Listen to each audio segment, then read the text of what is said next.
questions orales. The honourable member. L'honorable député de Regina-Capel.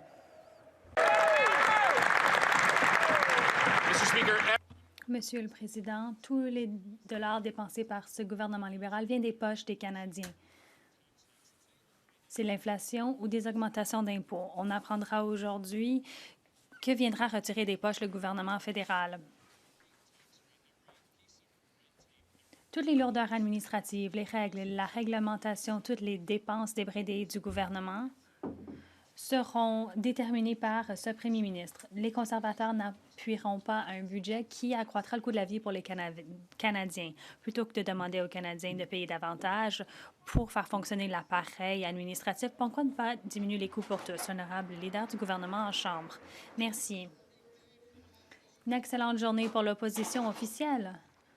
Nous présenterons un budget abordable, un budget historique qui créera des opportunités pour les jeunes Canadiens et tous les Canadiens d'un océan à l'autre. Nous construirons notre pays, verrons à ce que le gouvernement soit au service du Canadien. Nous investirons dans les communautés des Canadiens. Il nous tarde que les conservateurs appuient cet excellent budget. L'honorable député de Regina-Capel. Ce serait un changement vraiment à la dernière minute. Le gouvernement dit aux jeunes qu'ils doivent faire davantage de sacrifices pour que le gouvernement puisse faire croître l'appareil gouvernemental. Le gouvernement nous dit que les taxes cachées des prix des aliments sont cachées, mais les fermiers qui ont à payer les taxes carbone pour les nouveaux équipements ou pour l'engrais ont à refiler ces coûts aux Canadiens, ce qui fait augmenter les prix des produits alimentaires. Les agriculteurs doivent payer la taxe carbone pour l'équipement agricole. Il faudrait éliminer la taxe carbone pour éliminer ces frais. Est-ce qu'ils le feront? L'honorable leader du gouvernement en Chambre. Encore une fois, Monsieur le Président, on présente des taxes imaginaires. Il n'y a pas de taxes sur les produits alimentaires. Ça ne sera jamais le cas pour les épiceries. Bonne nouvelle pour l'opposition. Dans le budget d'aujourd'hui, il n'y aura pas non plus de ces taxes imaginaires. Dans ce budget, il y aura plutôt des investissements historiques, des investissements pour les jeunes, pour construire ce pays, pour construire les communautés et pour faire de notre pays un pays plus robuste. L'honorable député de Regina-Capel. Les agriculteurs peuvent peut-être appeler l'ARC pour dire que la taxe carbone sur l'engrais et la machinerie est imaginaire. Ils peuvent peut-être écrire des chèques imaginaires aussi pour se permettre de le payer. C'est la taxe carbone industrielle qui fait augmenter le prix des aliments, mais aussi également les normes de carburant des libéraux. Dans la chaîne alimentaire, on ne peut pas dire à Revenu Canada que les taxes sont imaginaires. C'est les agriculteurs qui ont à payer ce 17 sous du litre supplémentaire. Il faut diminuer les coûts pour les travailleurs canadiens. Pourquoi ne pas éliminer les taxes sur les carburants qui font augmenter le prix des aliments? L'honorable ministre de l'Environnement et du Changement climatique. On parle encore une fois des taxes imaginaires. Pour la réglementation sur le carburant propre, vous n'avez pas à me croire, vous n'avez qu'à vérifier et voir qu'il s'agit là d'occasions importantes pour les agriculteurs. C'est des combustibles bio. C'est une occasion importante pour les agriculteurs du canola. J'espère qu'ils appuieront ces mesures et notre budget. Louis Saint-Laurent à Kiawenrac. Monsieur le Président, dans moins de 2 heures, les libéraux vont déposer leur 10e budget et leur 10e déficit pharaonique. Rappelons-nous qu'en 2015, ces gens-là s'étaient fait élire en disant 3 petits déficits et aucun déficit en 2019. La réalité, Monsieur le Président, c'est que la dette a doublé sous les libéraux. Le coût du logement a doublé sous les libéraux. Et le premier ministre, qu'est-ce qu'il a dit aux jeunes? Vous allez faire plus de sacrifices. Monsieur le Président, plutôt que de demander aux jeunes de faire des sacrifices, plutôt que de tenir une élection coûteuse pour un budget coûteux, pourquoi pas un budget abordable pour une vie abordable pour tous les Canadiens? L'honorable leader du gouvernement à la Chambre. Le député en face, c'est un grand jour pour lui. Parce que oui, on aura un budget abordable qui protège les plus vulnérables, qui investit dans nos jeunes, qui investit dans notre monde, qui investit dans les communautés et les milieux à travers le pays, qui bâtit le pays, qui crée des opportunités d'emploi et d'investissement au Canada pour bâtir l'économie la plus forte du G7. J'invite le député à nous appuyer aujourd'hui. Honorable député de Louis Saint-Laurent à Kiawenrac.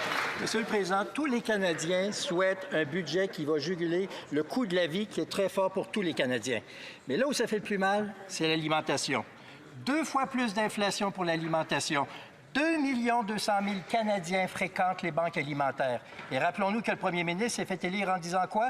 Je vais être jugé sur le prix des aliments. Et voici le résultat après 10 ans de cette gouvernance libérale. Le professeur Sylvain Charlebois explique que si on regarde le G7, nous sommes actuellement le seul pays du groupe à avoir connu 4 mois consécutifs de hausse d'inflation alimentaire. C'est ça, le bilan libéral. Monsieur le Président, est-ce que les Canadiens auront un budget abordable pour une vie abordable? Honorable secrétaire d'État pour l'enfance et la jeunesse. Merci, Monsieur le Président. Le budget abordable prévoit des investissements historiques visant à renforcer le Canada, à renforcer les familles et les Canadiens à travers le pays. Ces investissements permettront de créer des emplois et des carrières de qualité pour les jeunes, de construire plus de logements abordables pour les jeunes Canadiens et de protéger les mesures de soutien qui aident les familles d'aller d'avant. Votre gouvernement va présenter un budget qui vise à bâtir, à protéger et à renforcer le Canada. Et j'attends que les membres en face appuient ce budget avec nous. Merci. Honorable député de Louis Saint-Laurent-Kiawanrak. Monsieur le Président, on a une proposition depuis des mois qui va aider justement à baisser le prix des aliments, c'est-à-dire abolir la taxe sur le carbone industriel. Parce que oui, ça touche directement l'alimentation. Parce que vous savez, Monsieur le Président, la nourriture, ça tombe pas du ciel comme ça. Il faut la produire, il faut la transformer, il faut la transporter, et il faut également l'emballer. C'est ça la réalité. Et là, la taxe libérale sur le carbone industriel s'applique. D'ailleurs, M. Charlebois, le professeur, a dit hier en comité parlementaire, l'écart du prix des gros des aliments au Canada et ceux des États-Unis s'est en fait accru. Nous croyons qu'un des facteurs explique cette différence, c'est la taxe sur le carbone industriel. Monsieur le Président, faites un cadeau aux Canadiens.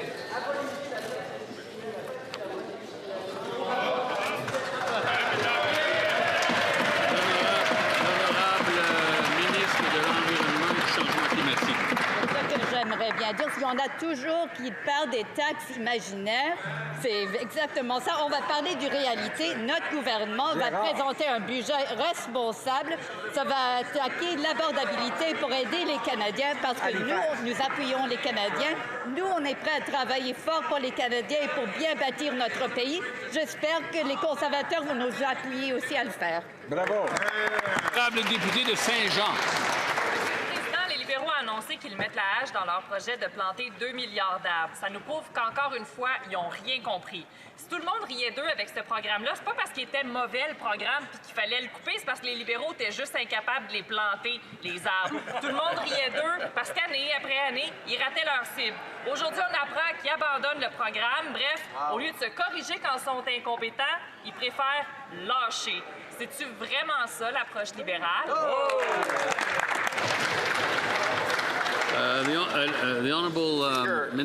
L'honorable ministre des Ressources naturelles. Monsieur le Président, le budget qui sera déposé aujourd'hui sera une occasion générationnelle pour transformer notre économie en faisant des investissements ambitieux et pour veiller à ce que tous les sous-dépensés fassent de notre économie l'économie la plus robuste du G7. Il nous tarde de le partager avec la députée d'en face. Député de Saint-Jean. C'est pas la bonne feuille, Monsieur le Président. Les libéraux coupent leur programme de plantation de 2 milliards d'arbres. C'était ça le sujet. Tout comme ils ont coupé dans la tarification carbone. Tout comme ils se permettent de contourner leurs propres évaluations environnementales avec la loi C5. Toutes les mesures environnementales mises en place sous Justin Trudeau, aussi maigres et insuffisantes qu'elles étaient, sont abandonnées une par une. C'est recul, après recul, après recul. On jurerait que c'est les conservateurs. Alors la question se pose, est-ce que les libéraux y croient au changement climatique? Honorable leader du gouvernement à la Chambre.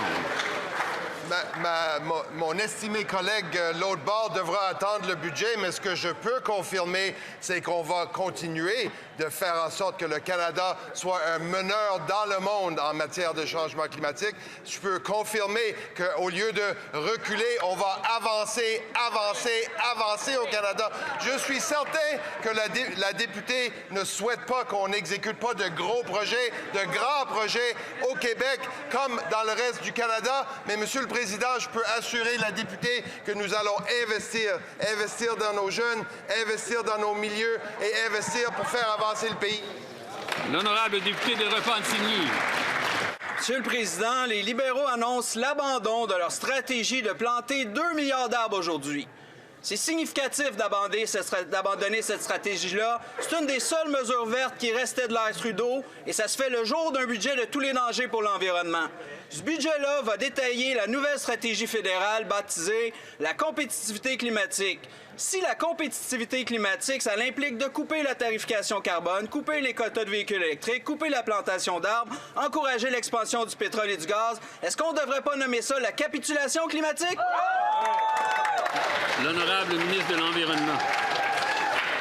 Monsieur le Président, le membre de l'autre côté devrait bien savoir, parce qu'on en a beaucoup parlé, que notre gouvernement va continuer à lutter contre le changement climatique. Mais non seulement ça, on va continuer à bien bâtir ce pays parce que ça, c'est ce que les Canadiens veulent voir. Ils veulent voir que nous avons des projets importants. C'est pour des bons travail pour les jeunes. C'est pour être sûr que nous avons un pays fort.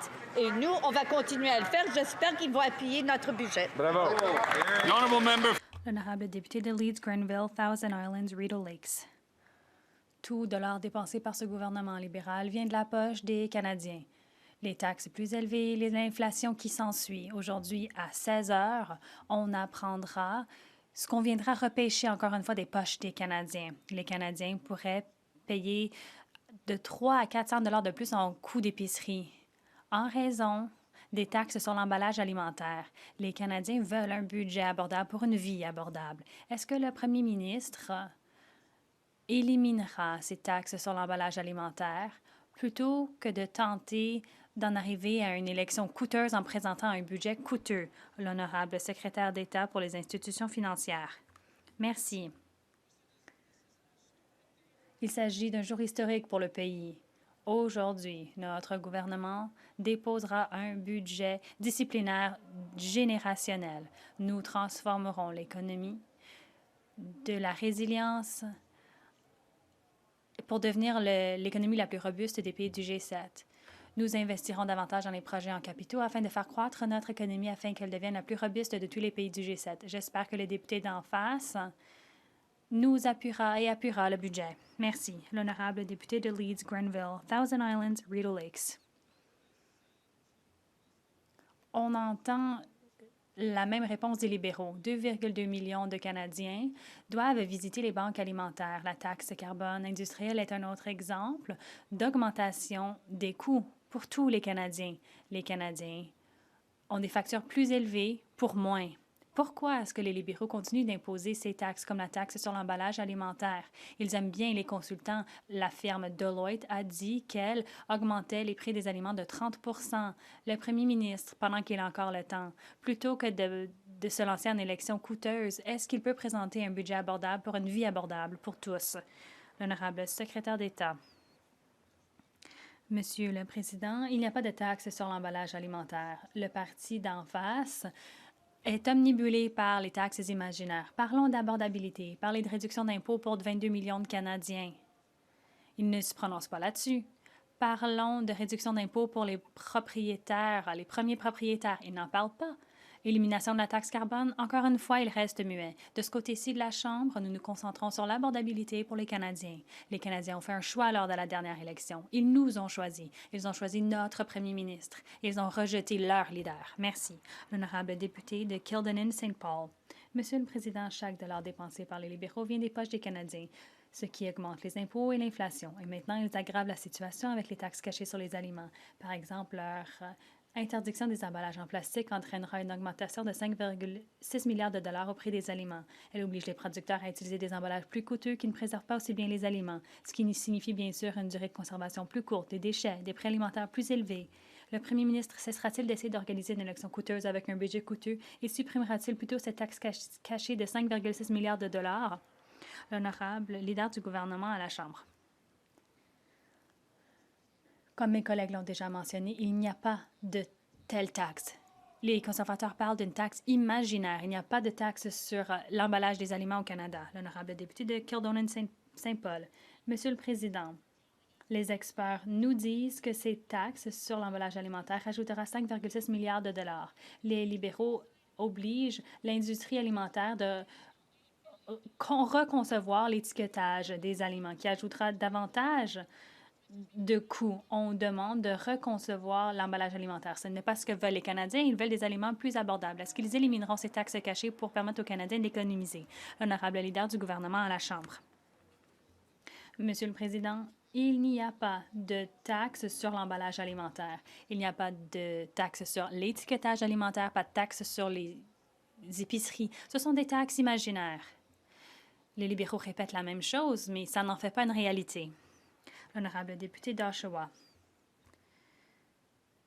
Monsieur le Président, chaque dollar dépensé par les libéraux provient directement des poches des Canadiens sous forme d'impôts plus élevés et d'une flambée du coût de la vie.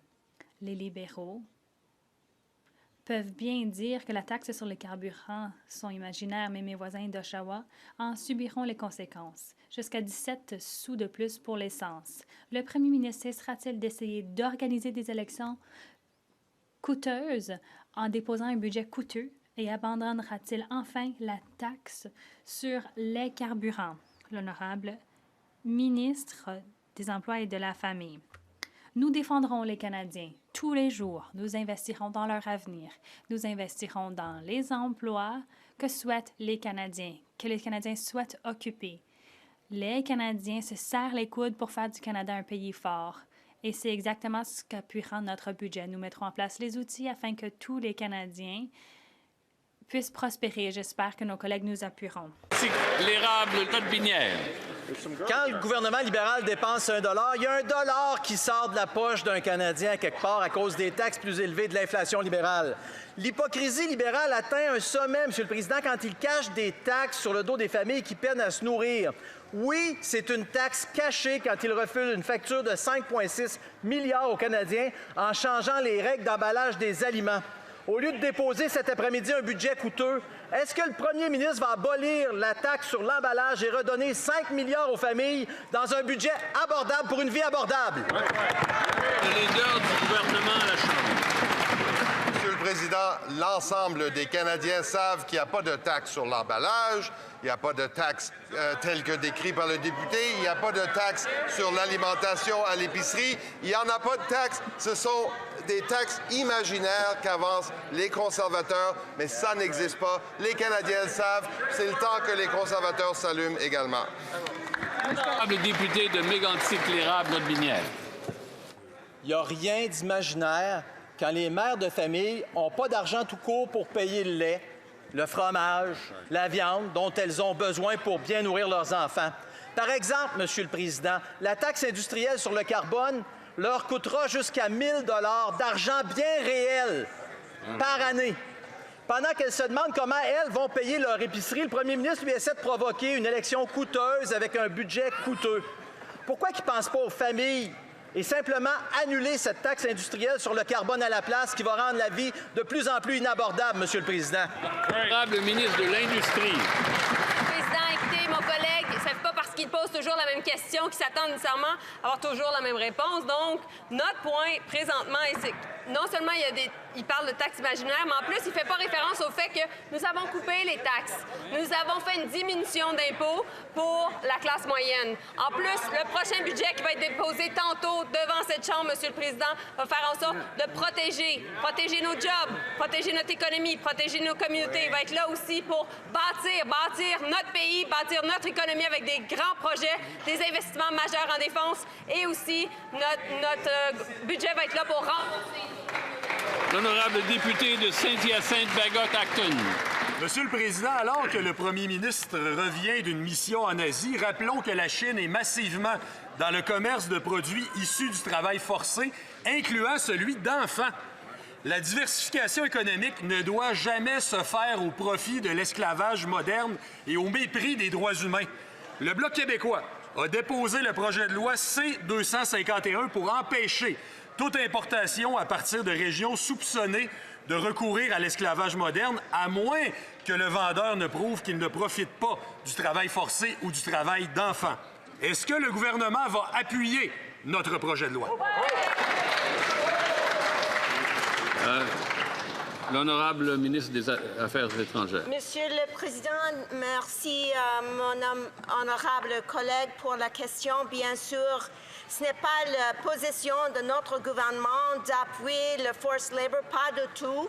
On va continuer d'être ici pour le droit humain partout dans le monde, surtout dans les organisations multilatérales. En même temps, on va continuer d'investir dans notre économie et d'avoir les relations bilatéraux comme nécessaire pour notre pays dans le monde entier. L'honorable député du Lac-Saint-Jean. Monsieur le Président, le régime chinois est coupable de génocide des Ouïghours et des peuples turcs au Xinjiang. Un génocide qui inclut le travail forcé et le travail des enfants, dont le sang et la sueur se retrouvent dans des produits comme le coton. Un génocide reconnu par cette Chambre, mais qui n'empêche pas le premier ministre de courtiser la Chine. Le projet de loi du Bloc québécois, il est simple. Il reprend ce que font déjà les États-Unis pour interdire l'importation des produits issus du travail forcé. La question est simple. Allez-vous appuyer le projet de loi du Bloc québécois, oui ou non? Malheureusement, je n'ai pas de vote sur la question. L'honorable ministre des Affaires étrangères. Monsieur le Président, le Canada est extrêmement préoccupé par le traitement de Ouïghours en Chine. Le rapport était une étape essentielle et a révélé un schéma alarmant, mais dans l'année plus tard, la Chine n'a toujours pas agi de manière significative pour y répondre. Le Canada continuera de travailler avec ses partenaires internationaux pour remédier à cette situation. Le Canada est ici pour les droits humains, toujours dans les organisations internationales, toujours. Ça, c'est une priorité. L'honorable député de Newmarket-Aurora. Les jeunes Canadiens posent une question simple. Que me reste-t-il à sacrifier après une décennie de politique libérale échue? Je ne trouve pas d'emploi.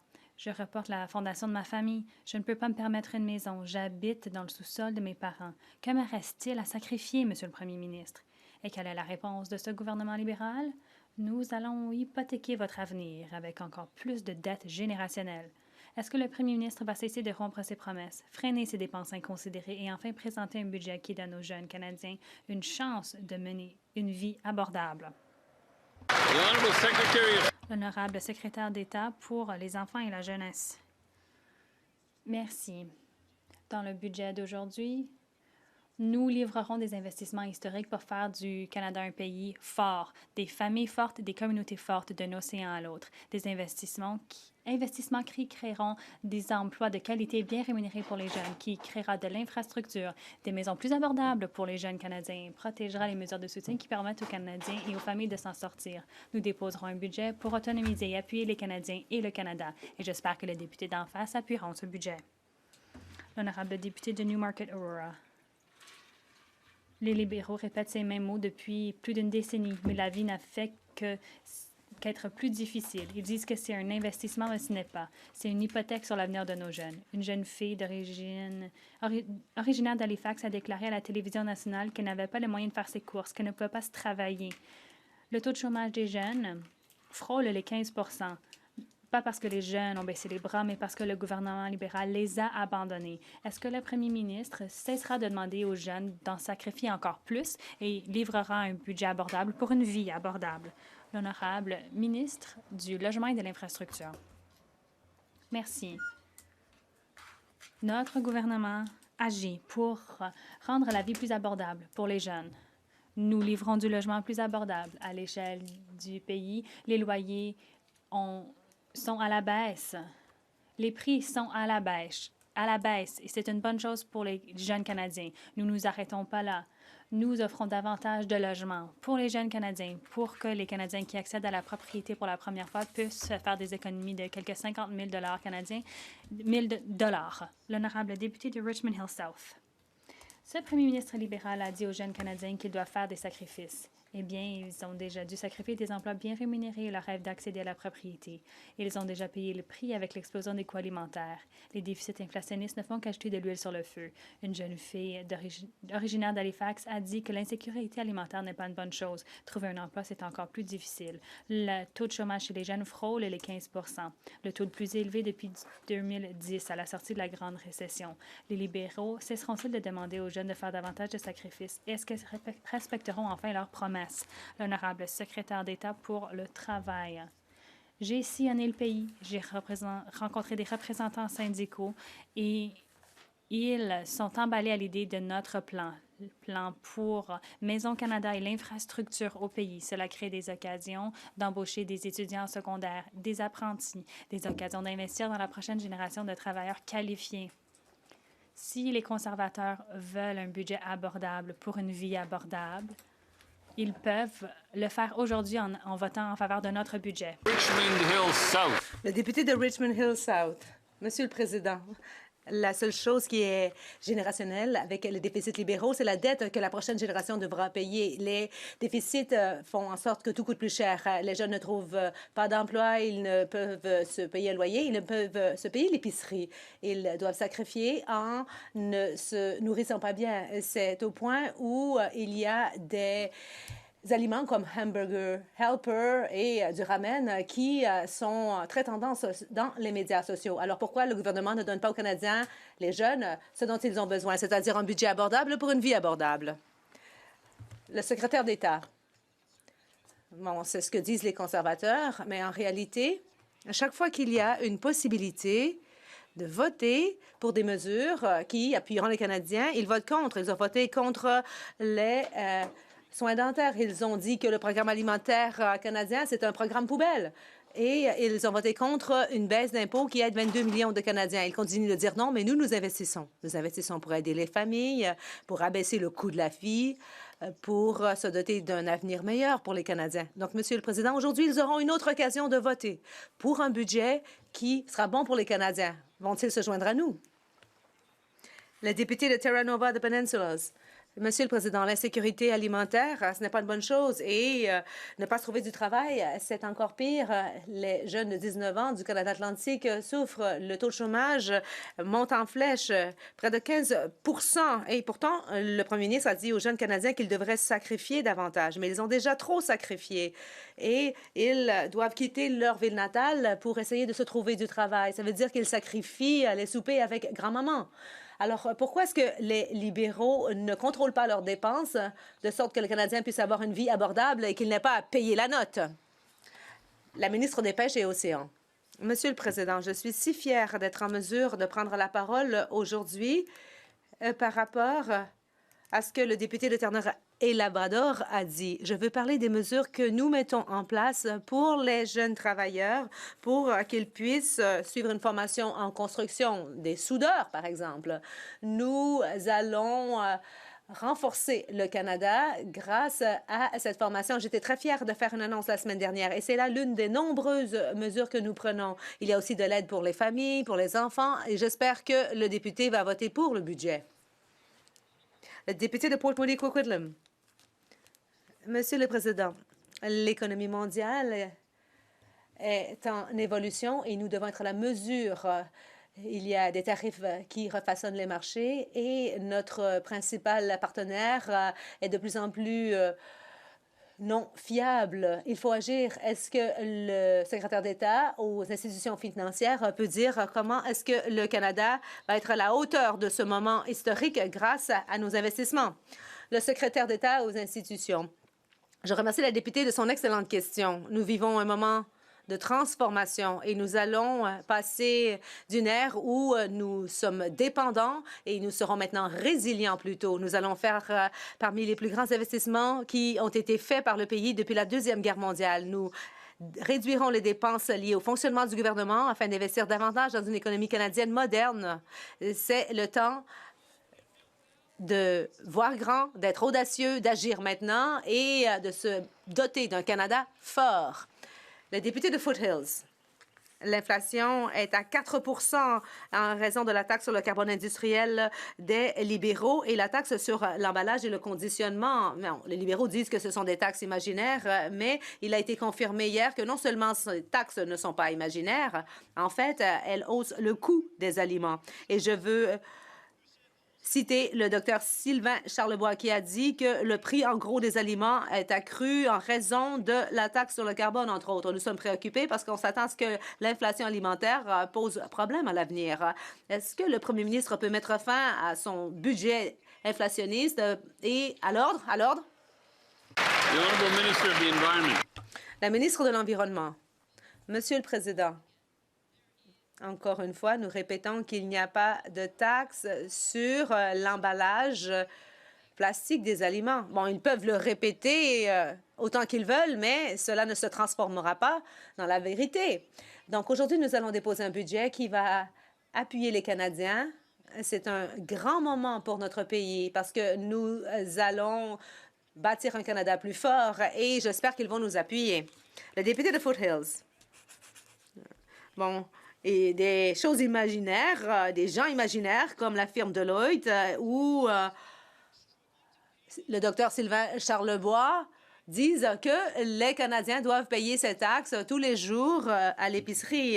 Le professeur a dit que la taxe sur le carbone industriel et la réglementation sur l'emballage font en sorte qu'il y a une hausse de l'alimentation. Nous sommes le pays du G7 qui a vu une augmentation de l'alimentation depuis 4 mois et les choses vont empirer parce qu'il y a plus de 4 millions de Canadiens qui sont forcés d'avoir recours aux banques alimentaires. Alors pourquoi ne pas mettre fin à ces mesures pour que les Canadiens puissent enfin se nourrir eux-mêmes? Le leader en Chambre. Monsieur le Président, nous répétons qu'il s'agit de taxes imaginaires. Elles n'existent pas. Il n'y a pas de taxe sur l'emballage alimentaire. Il peut citer toutes les personnes imaginaires qu'il veut bien citer, mais il n'y a pas de taxe sur l'emballage et le conditionnement des produits alimentaires. Et, bonne nouvelle, il n'y en aura pas non plus dans le budget. Le député d'Oxford. Monsieur le Président, chaque dollar dépensé par le gouvernement libéral vient des poches des Canadiens ordinaires qui travaillent fort et tout cela se traduit par une inflation déjà élevée. Et Nicole, par exemple, c'est une femme qui est une mère célibataire. Elle travaille 2 emplois, 70 heures par semaine et n'arrive toujours pas à joindre les deux bouts. Nicole n'est pas un exemple exceptionnel. Alors, au lieu de causer une élection coûteuse à cause d'un budget coûteux, pourquoi ne pas déposer un budget abordable pour une vie abordable?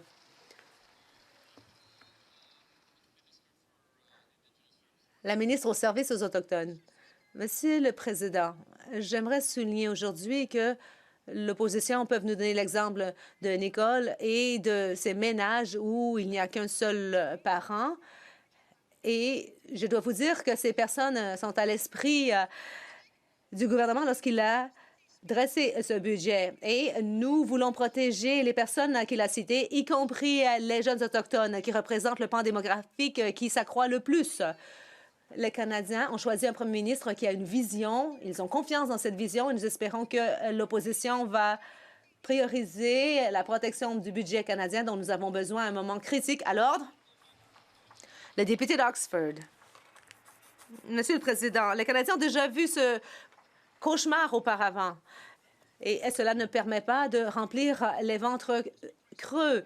Et les Canadiens font face à une hausse des prix pour le logement, l'essence et l'alimentation. Et il y a aussi une hausse de la fréquentation des banques alimentaires, plus de 2 millions en quelques mois. Et tout cela se traduit par plus de taxes, plus d'inflation et la vie est de plus en plus coûteuse pour les Canadiens. Alors, je le répète, au lieu d'essayer de causer une élection coûteuse en raison d'un budget coûteux, pourquoi ne pas déposer un budget abordable pour une vie abordable? Le leader en Chambre du gouvernement. Bon, encore une fois, on a affaire à des taxes imaginaires, Monsieur le Président, mais je vais vous dire une chose qui n'est pas imaginaire. Moi, je suis le leader en Chambre et puis je peux voir des choses qui ne sont pas imaginaires. Nous débattons du projet de loi C4 qui vise à réduire l'impôt sur le revenu pour quiconque paye de l'impôt et ça permet de réduire la TPS pour les premiers acheteurs de maisons. Et devinez quoi? On se débarrasse de la taxe sur le carbone, Monsieur le Président. Or, les conservateurs jouent à des jeux politiques pour essayer de retarder l'adoption du projet de loi qui contient des mesures qui permettent de réduire le coût de la vie des Canadiens. Et c'est bien concret, ce n'est pas imaginaire. Monsieur le Président, chaque dollar dépensé par les libéraux sort directement des poches des Canadiens sous forme de taxes plus élevées et d'inflation. Avec ce budget déficitaire record, ce gouvernement libéral hypothèque l'avenir de nos enfants et ça, c'est inacceptable, Monsieur le Président. Avec ce budget déficitaire record, il brise les rêves de nos enfants, Monsieur le Président. Ça, c'est inacceptable. Monsieur le Président, les libéraux provoquent des élections coûteuses avec un budget coûteux. Pourquoi ne pas présenter un budget abordable pour que les Canadiens aient une vie abordable? L'honorable ministre de la Transformation du gouvernement. Merci, Monsieur le Président. Pour reprendre une de leurs lignes, c'est évident que chaque mot que répète un député conservateur sort du bureau du chef de l'opposition. Il les répète très, très bien. Monsieur le Président, s'il veut parler de l'avenir, c'est pas surprenant quand on les voit avec leur manque de sérieux à la période des questions que les Canadiens aient choisi un gouvernement sérieux et ambitieux qui donne plus de pouvoir d'achat à la classe moyenne, Monsieur le Président, qui donne plus d'opportunités pour les jeunes, Monsieur le Président, qui donne plus de grands projets pour bâtir notre pays d'un bout à l'autre du pays. Je les invite, Monsieur le Président, pour une fois, d'avoir un petit peu d'ambition pour le Canada puis de nous appuyer avec le budget 2025. Honorable député de Beauce. Monsieur le Président, permettez-nous d'être un peu nerveux. Pour les libéraux, 1 plus 1, ça fait 10. On est un peu sénère. Les libéraux nous présentent un déficit record. On s'attendait à 42 milliards. Ça va être bien pire, Monsieur le Président. Ce gouvernement dépense sans compter et sont complètement déconnectés de la réalité, complètement déconnectés. Chaque dollar dépensé par les libéraux sort directement des poches des beaucerons et des beauceronnes. Monsieur le Président, pourquoi ne pas présenter un budget abordable pour que les beaucerons aient une vie abordable? L'honorable leader du gouvernement de la Chambre. C'est peut-être pas écrit dans les notes que le chef vient de lui donner, mais il devrait parler à ses collègues qui retardent l'adoption du projet de loi C4, qui baisse les impôts pour l'ensemble, tous ceux qui payent de l'impôt sur le revenu au Canada, qui baisse la TPS sur les maisons pour les premiers acheteurs et qui fait en sorte que la taxe carbone soit éliminée. Le député en face devrait se lever et arrêter de retarder ce projet de loi-là qui donne de l'abordabilité à l'ensemble du Canada, Monsieur le Président. Le député de Kamloops-Thompson Nicola. Monsieur le Président, j'ai passé le gros de ma carrière comme juriste à défendre des enfants contre la pornographie juvénile et cela comprend du matériel où il y a des abus sexuels d'enfants en ligne. Il faut comprendre que ces jeunes purgent une peine psychologique à vie en raison de ces abus. Or, la semaine dernière, la Cour suprême a invalidé la peine d'emprisonnement obligatoire d'1 an pour possession de ce type de matériel. Et le gouvernement n'a pas l'intention d'interjeter appel de cette décision. Comment se fait-il qu'on fasse passer les droits des délinquants sexuels avant le droit des victimes? La secrétaire d'État à la lutte à la criminalité. Monsieur le Président, nous défendons les victimes de la criminalité. On peut le voir aux gestes que nous posons. Les personnes qui abusent des enfants devraient être assujetties à l'ordre. These are obviously important issues. Manifestement, il s'agit de sujets importants et ça mène à des débats importants. La secrétaire d'État, depuis le début. Merci, Monsieur le Président. Le droit des victimes, c'est important pour notre gouvernement. Voilà pourquoi nous avons pris des mesures. Et je veux que ce soit très clair pour les conservateurs. Les personnes qui abusent sexuellement les enfants devraient être exposées aux lois les plus dures. Voilà pourquoi, dans le projet de loi C14 que nous avons proposé, il y a des réformes qui ratissent très larges et qui feront en sorte que les peines seront plus dures et que les pédophiles resteront derrière les barreaux. Nous avons aussi proposé l'accès légal pour qu'on puisse mieux mettre la main au collet de ces personnes. Mais les conservateurs ont voté contre.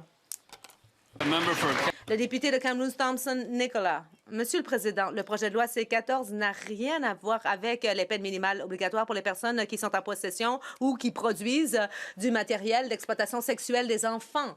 Et j'ai vu trop de victimes et je les ai regardées dans les yeux et ne serait pas adéquat de leur dire ce que la secrétaire d'État vient de dire. Ils ne veulent pas des excuses, ils veulent de l'action. On garantit les droits pour les délinquants, mais on ne garantit pas les droits pour les victimes. Pourquoi ne pas invoquer la clause dérogatoire? Qu'est-ce qu'on entend faire pour faire en sorte que ces pédophiles demeurent derrière les barreaux? La secrétaire d'État à la lutte à la criminalité. Monsieur le Président, nous avons pris des mesures dans le dossier depuis que nous sommes entrés au pouvoir. Nous avons proposé le projet de loi C-63 aussi, qui fait en sorte que les infractions sexuelles en ligne soient punies plus durement. Mais les conservateurs ont voté contre. Il y a aussi la disposition sur l'accès légal pour que les pédophiles puissent être attrapés. Mais les conservateurs n'ont pas à l'ordre. J'aimerais entendre la réponse. Silence, s'il vous plaît.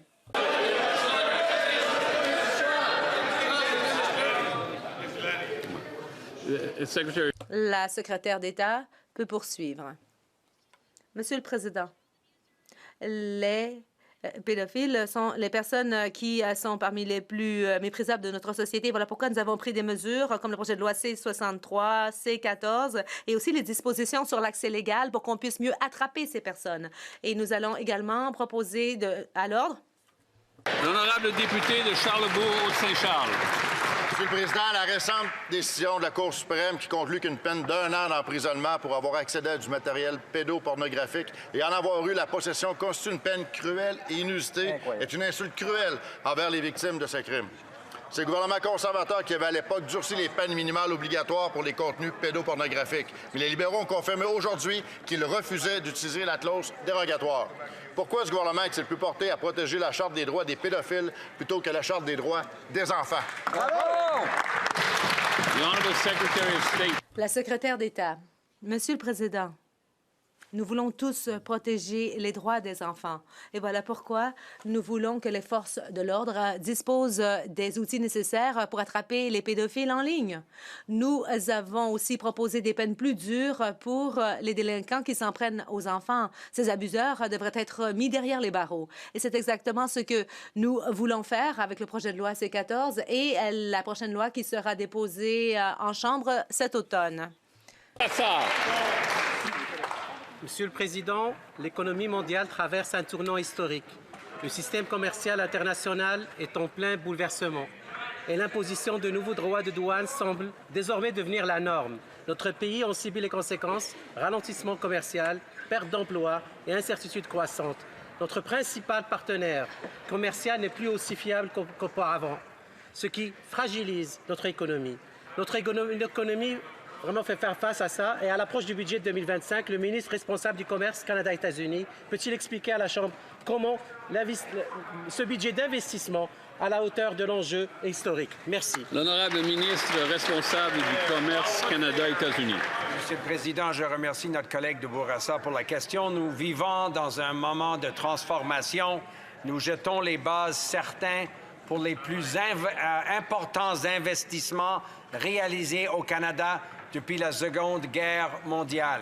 Monsieur le Président, les Canadiens ont élu un gouvernement d'ambition, un gouvernement qui allait agir pour bâtir une économie forte et résiliente. Et bonne nouvelle, Monsieur le Président, dans à peine quelques moments, la Chambre des communes va avoir toutes ces bonnes nouvelles. Je sais que tous les parlementaires ont bien hâte. Le député de Michamatsquoi, Abbotsford. Monsieur le Président, chaque dollar dépensé par le gouvernement libéral vient des poches des Canadiens et cela se traduit par des taxes et des impôts plus élevés de l'inflation. Le premier ministre a dit aux jeunes Canadiens qu'il fallait qu'ils fassent un sacrifice, mais pendant ce temps-là, les amis des libéraux, eux, vont très bien. Pendant que les jeunes n'ont pas accès à la propriété, le gouvernement a accordé 30 millions de dollars de bonus à 99 % des cadres de la SCHL et cela correspondait à environ 43 000 $ par bonus. Alors, au lieu d'essayer de causer une élection coûteuse en présentant un budget coûteux, pourquoi ne pas déposer un budget abordable qui va mener à une vie abordable? Le ministre de l'Infrastructure. Monsieur le Président, nous avons un plan crédible pour construire du logement abordable. 13 milliards de dollars ont été engagés dans le budget. Nous espérons que les conservateurs vont appuyer cette mesure s'ils se soucient vraiment du logement abordable. Mais ils ont voté contre toutes les mesures de loyer abordable depuis plus de 10 ans. Bon, je ne m'attends pas à grand-chose, mais les jeunes Canadiens ont besoin de logements abordables et nous espérons qu'ils vont nous appuyer en votant pour le budget. Le député de Calgary-Skyview. Monsieur le Président, après 10 ans, les initiés libéraux ne s'en sont jamais aussi bien sortis. Les Canadiens font la queue aux banques alimentaires. Pendant ce temps-là, il y a un contrat de 15 milliards de dollars pour IBM. Et aussi, il y a 214 millions de dollars qui sont en jeu. Et pendant cela, les jeunes Canadiens doivent se sacrifier. Les amis des libéraux s'enrichent et les jeunes doivent payer la note. Alors pourquoi ne pas présenter un budget abordable pour une vie abordable plutôt que d'enrichir les poches des consultants qui coûtent si cher? Le ministre d'État aux institutions financières. J'ai de bonnes nouvelles pour le député d'en face. Nous avons des mesures qui vont permettre d'abaisser le coût de la vie. Peut-être qu'il pourrait être intéressé, Monsieur le Président. Il s'agit de prestations fédérales qui seront automatisées. Il y a 5,5 millions de Canadiens qui en ont le plus besoin. L'allocation canadienne pour enfants, le crédit d'impôt pour la situation de handicap, par exemple. De notre côté de la Chambre, nous nous concentrons de façon ciblée à aider les Canadiens, mais de l'autre côté, on se concentre sur ces vieux slogans éculés. Le député de Similkameen South Okanagan West Kootenay. Monsieur le Président, chaque dollar dépensé par le gouvernement libéral vient des poches des Canadiens et cela se traduit par des taxes et des impôts plus élevés et de l'inflation plus élevée. Le premier ministre a dit aux jeunes Canadiens qu'ils doivent faire un sacrifice, mais il y a plus de familles que jamais qui font la queue aux banques alimentaires et pendant cela, on utilise l'argent des contribuables pour accorder des millions de dollars en prime pour les cadres de la fonction publique. Alors, au lieu de se lancer dans une élection coûteuse à cause d'un dépôt de budget coûteux, pourquoi ne pas présenter un budget abordable pour une vie abordable? Le secrétaire d'État aux institutions financières. Monsieur le Président, nous vivons une journée historique dans la Chambre. C'est une journée historique pour le pays et j'aurais osé espérer qu'on s'entende là-dessus. Nous avons abaissé le taux d'imposition de 22 millions de Canadiens. Nous avons éliminé la TPS pour les premiers acheteurs de maisons. Nous nous concentrons sur le fait qu'il faille abaisser le coût de la vie. Nous allons donner des résultats pour les Canadiens. Nous avons obtenu un mandat pour abaisser le coût de la vie des Canadiens. Mais les députés d'en face répètent les mêmes lignes depuis le début de la période des questions. Le député de Prescott-Russell-Cumberland. Monsieur le Président, le monde est confronté à une incertitude sans précédent car les normes et les institutions qui ont sous-tendu la sécurité et la prospérité mondiale au cours du dernier demi-siècle ont été mises de côté avec l'avènement d'une nouvelle ère de protectionnisme. Je vais être franche. Les électeurs de ma circonscription de Prescott-Russell-Cumberland s'inquiètent de ce que ce nouvel ordre mondial signifie pour le Canada. Est-ce que le secrétaire d'État aux institutions financières et l'Agence canadienne du revenu peut nous expliquer comment le budget de 2025 faire en sorte qu'on sera à la hauteur de ce moment unique et historique? Le secrétaire d'État. Monsieur le Président, je tiens à la députée de me donner l'occasion d'aviser la Chambre qu'aujourd'hui, nous allons déposer un budget historique. Nous allons dépenser moins sur le fonctionnement et nous allons investir davantage dans les Canadiens et le Canada. Nous allons nous doter de l'économie la plus forte du G7 et c'est le plus grand investissement depuis la Deuxième Guerre mondiale dans le pays. Nous allons nous montrer audacieux et nous allons nous doter d'un Canada fort. Caribou Prince George. Le député de Caribou Prince George, les premiers intervenants, les infirmiers et les professionnels de la santé servent les Canadiens tous les jours. Ils mettent leur uniforme, sachant que leur vie peut être en péril et ils courent au-devant du danger. Ils réparent nos os brisés, ils nous tiennent la main pendant que nous respirons notre dernier souffle. Mais tout juste avant la période des questions, j'ai pris la parole en Chambre pour demander le consentement unanime pour faire en sorte que l'on adopte aujourd'hui immédiatement un projet de loi pour protéger ces personnes. Les libéraux utilisent ces héros, ces premiers intervenants dans leur jeu politique. Alors pourquoi ne pas adopter mon projet de loi, le projet de loi C-233, immédiatement aujourd'hui?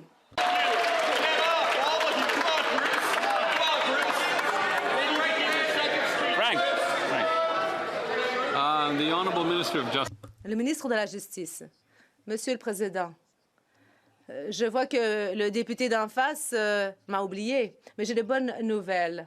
Je crois qu'on peut collaborer sur cette question. On peut travailler de façon non partisane. Le projet de loi a déposé le projet de loi C-14 qui comprend des mesures pour protéger les premiers intervenants inaudibles pour l'interprète.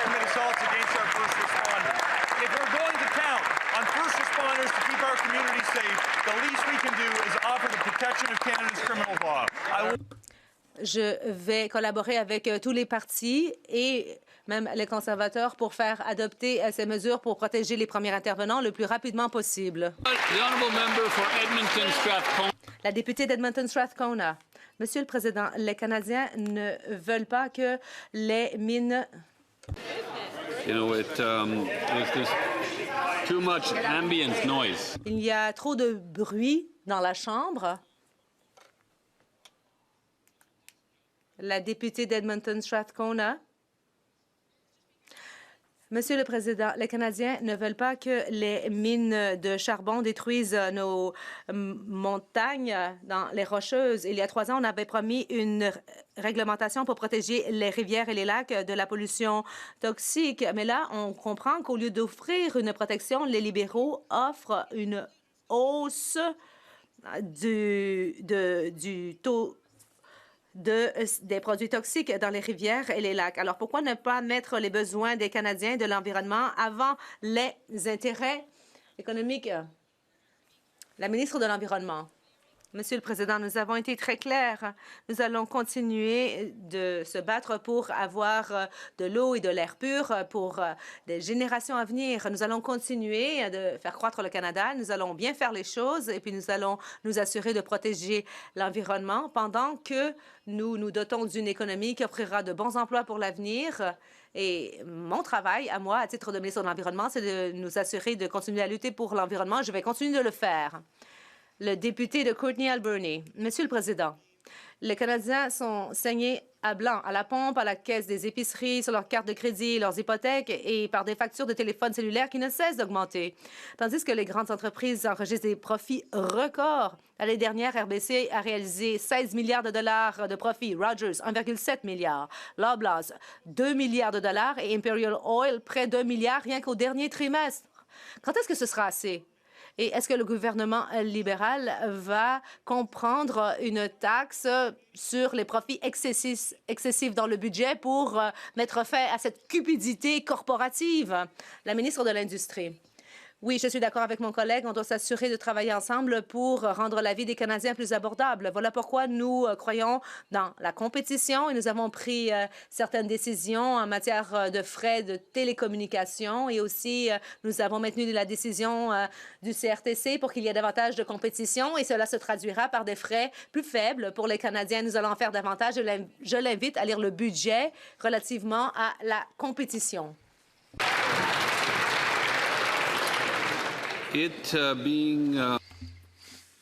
Comme il est 15h09, la Chambre procédera maintenant au vote par appel nominal différé sur la motion d'adoption du premier rapport du Comité permanent des ressources humaines, du développement des compétences, du développement social et de la condition des personnes handicapées. Convoquez les députés.